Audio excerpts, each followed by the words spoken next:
Good evening. Welcome to this regular scheduled business meeting of the Summersville City Council on this 8th day of March 2021.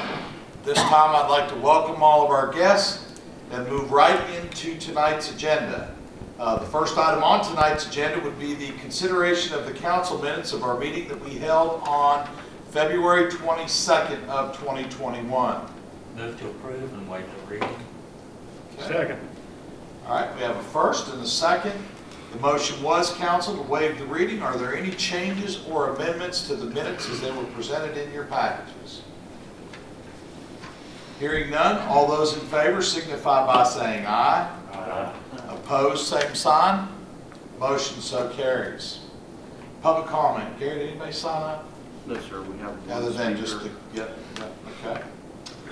All right, the next item on the agenda is approval of the USDA Rural Business Development Grant, RBDC application. And we're happy to have with us this evening Amanda Smar from Regional 4 Planning and Development, Region 4 Planning and Development. Amanda, if you'd like to come to the podium and speak on this, I would appreciate it. Welcome this evening. Absolutely. So we're here to answer any questions that you guys have.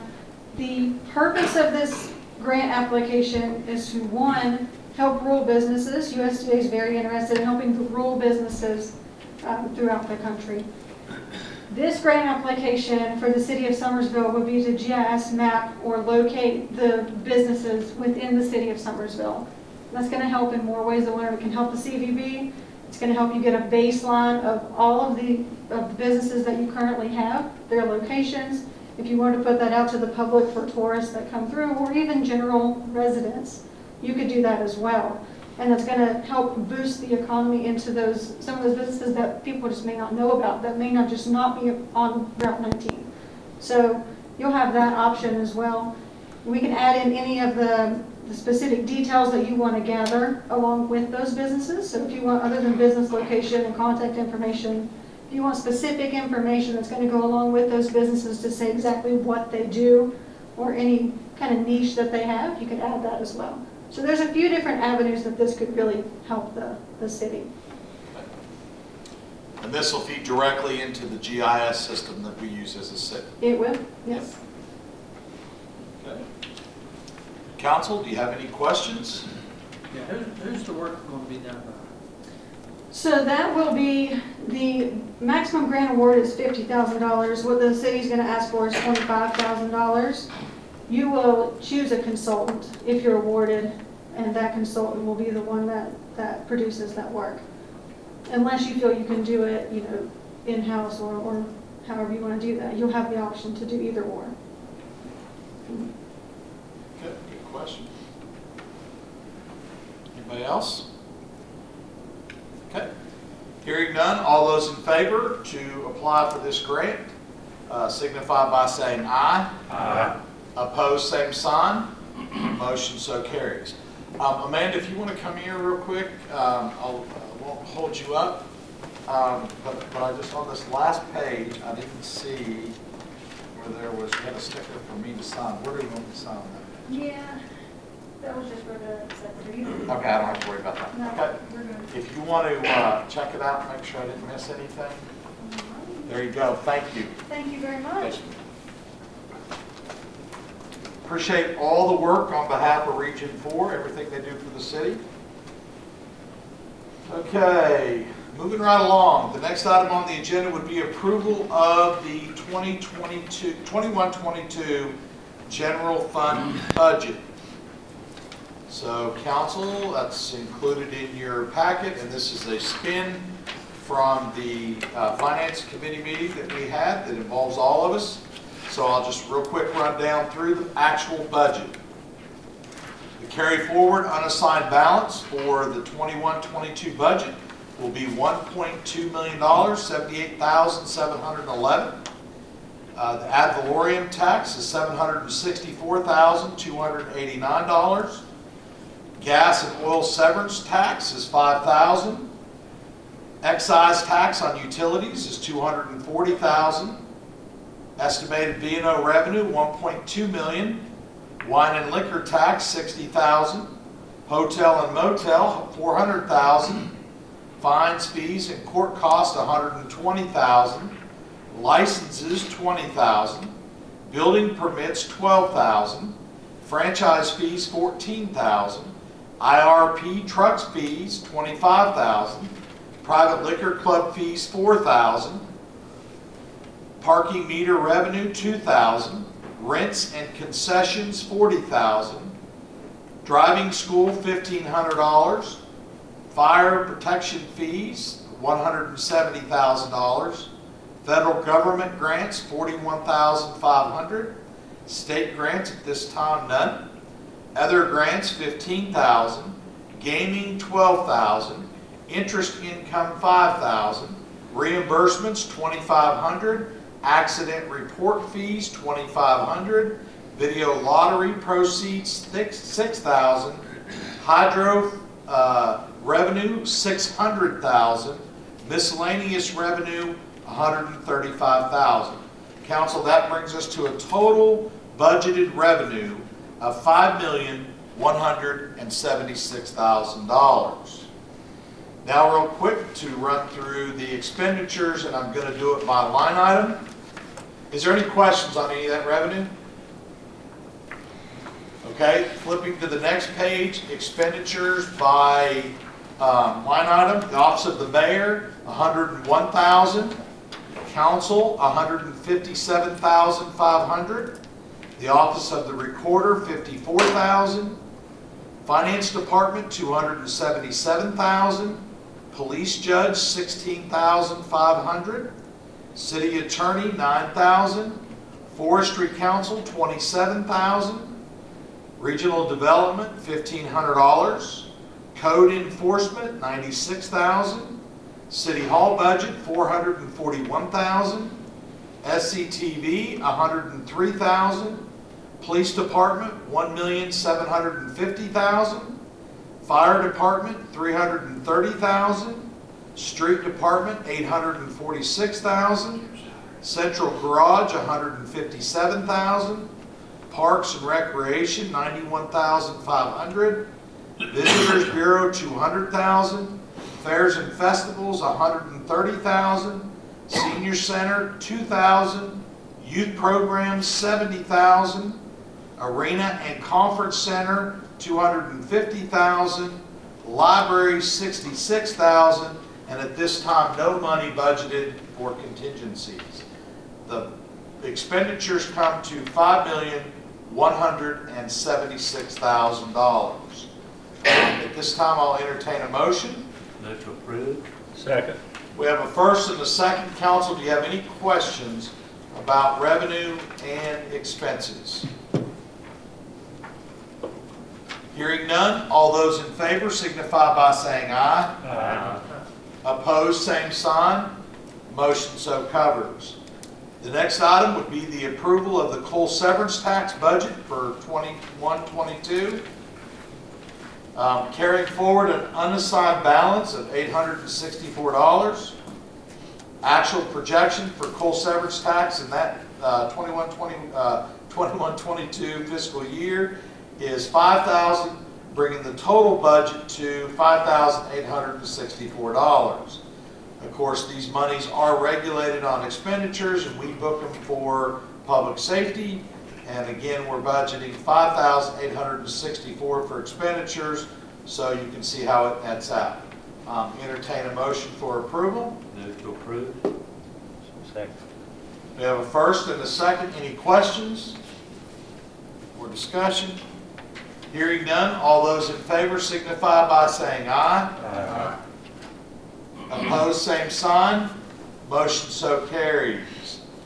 The next item on the agenda is approval of Tim LaRose to the Summersville Planning and Zoning Commission to fill the unexpired term of Clint Bischoff, June 30, 22.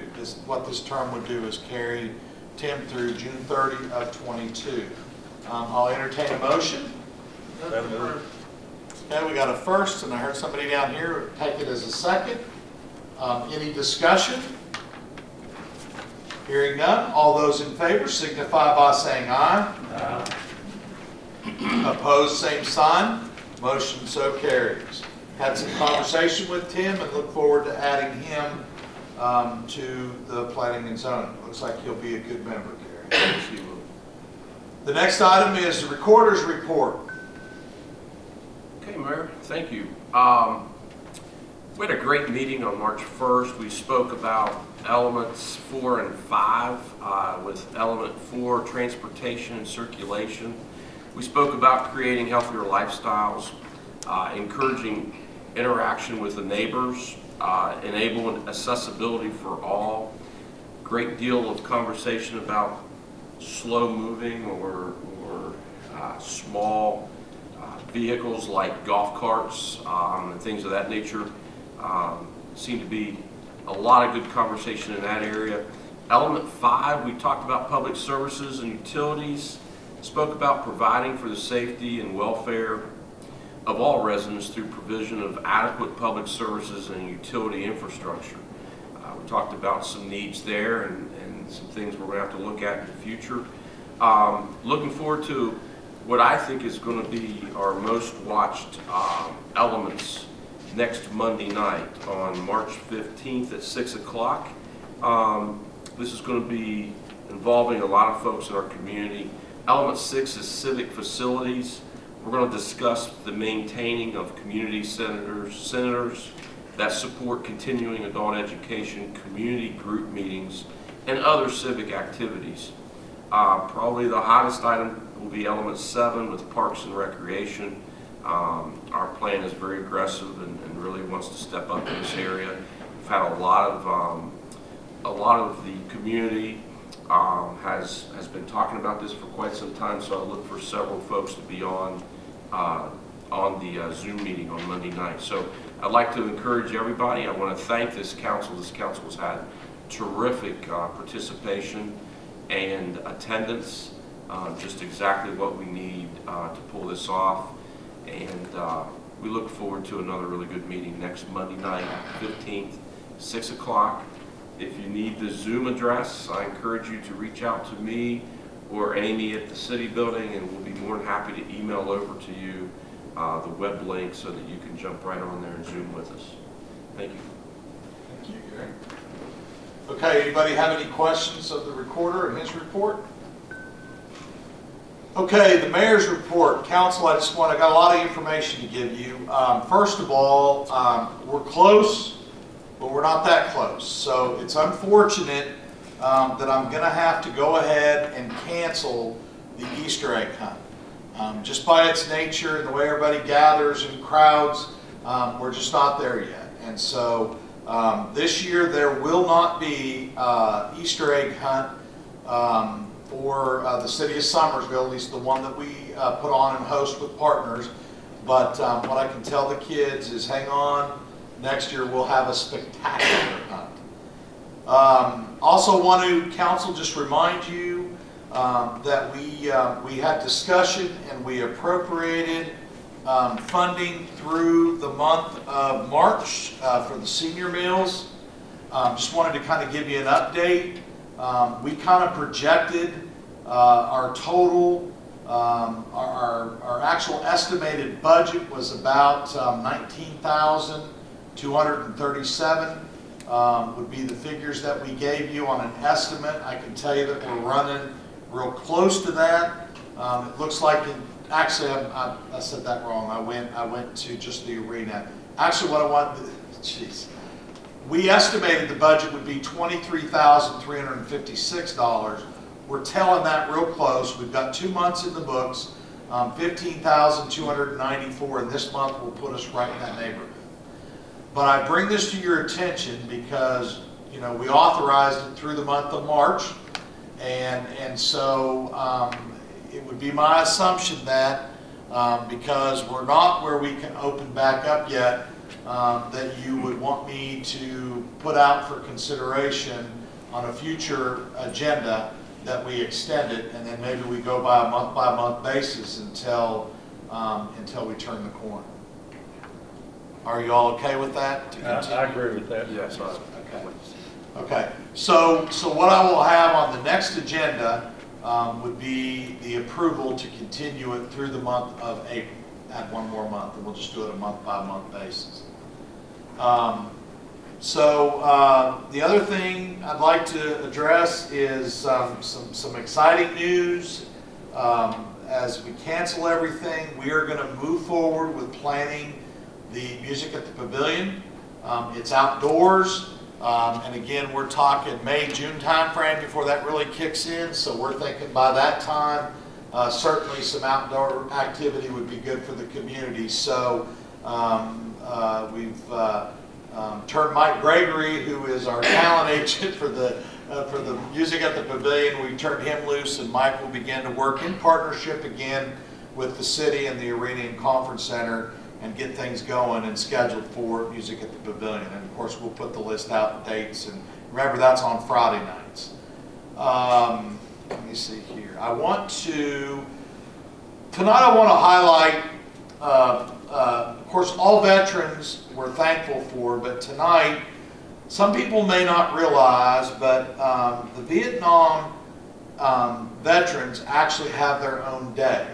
And it's March 29th is Vietnam Veteran Day.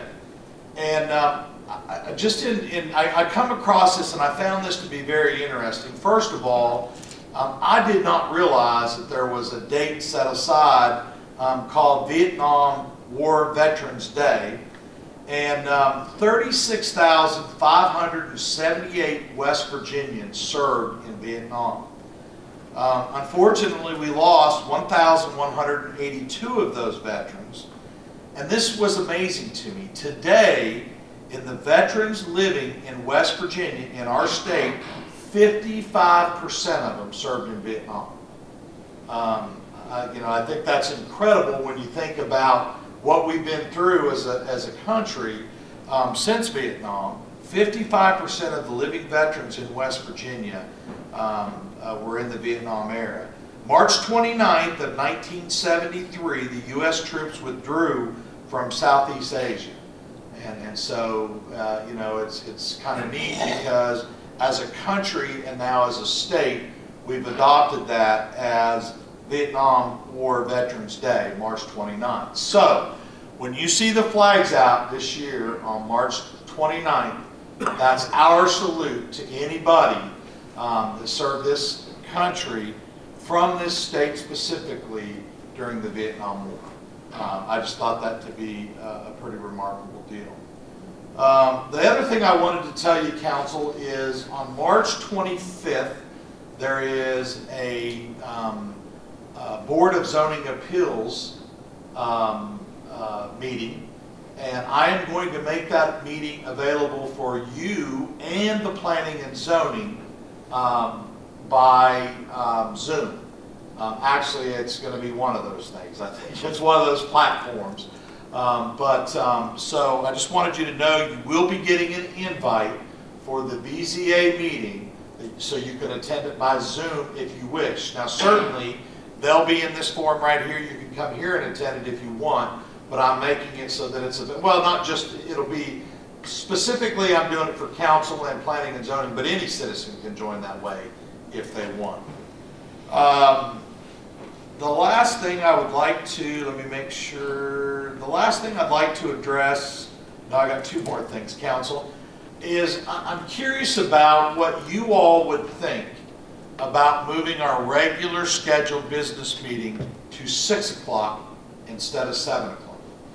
Now, understanding that could be a work schedule thing or something of that nature, but I throw it out there for y'all to think about it, and if for some reason a 6 o'clock start time doesn't work for you, give me a message, because all it takes is it don't work for one and we're not going to switch it. It's always been 7, but sometimes I feel like I wait for the meeting. If it was a 6 o'clock business meeting, and I just see that a lot of other governmental evening meetings start at 6. Now, ideally I think it was for work and dinner, so that after that you get to come to the business meeting. But if you all don't have a problem, if anybody does, let me know. But I would consider making it a formal action at a council meeting at some time in the future after we put good publication out that we're changing the time of moving from 7 o'clock to 6 o'clock, our regular scheduled meeting. The last thing I'd like to do is talk about the conference center. There's a lot going on here with the conference center to get it rebooted, and I want to pass some of that on. This month specifically, R&R Gun Show, the 20th and the 21st.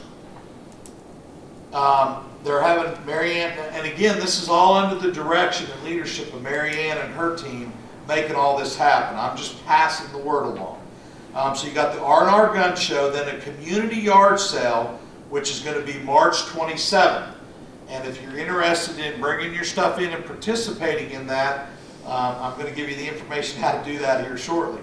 Also, on Tuesdays and Thursdays right now, they run a deal where it's pick up dinner for 4 or more. So you can actually come and stop here and pick up dinner and take it home, and it's prepared, a full dinner is prepared for 4 or more.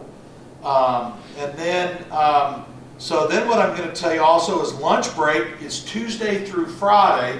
They deliver lunch. You can actually order a lunch and have it delivered at your business or your resident or wherever you want lunch delivered. There are some parameters to all this, and what I'm going to tell you is right now, starting today through March 16th, if you will go out to www.summersvillearena.com, you can get all the additional scoop on that. Plus, right now, they're running a pot of gold. Somewhere on their website is hidden a pot of gold. So I'm encouraging everybody to go out and find that pot of gold. And if you find it, then you get a register and you get the opportunity to win a basket of gold. Really not gold, but prizes and gifts. But anyway, the winner of the basket will be announced on March 17th. So everybody that finds it, there's a way on the website. You tell them you found it, where it's at. But more importantly, we're trying to get people, what a great idea here at the conference center for Marianne to do, because it's to drive people to that website, and you can get all the specific details on everything I just listed when you're looking for that pot of gold. Okay? So the site again is www.summersvillearena.com. Go find the pot of gold and you can check out all that other stuff. Okay, I believe that is the end of the mayor's report. Any council reports or comments? Okay, hearing none, I'll entertain a motion to move into executive session. So moved. Second. We have a first and a second. All those in favor signify by saying aye. Aye. Opposed, same sign. Motion so carries. Thank you, everybody.